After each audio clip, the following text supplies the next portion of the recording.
குமாரனை உடையவன் ஜீவனை உடையவன், தேவனுடைய குமாரன் இல்லாதவன் ஜீவன் இல்லாதவன். யோவான் எழுதின முதல் நிருபம் 5வது அதிகாரம் 12வது வசனம்.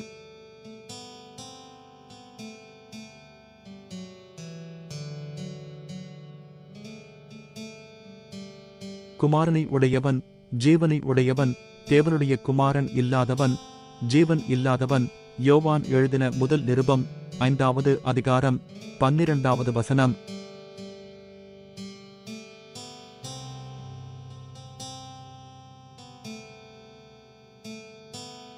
குமாரனை உடையவன் ஜீவனை உடையவன், தேவனுடைய குமாரன் இல்லாதவன் ஜீவன் இல்லாதவன்.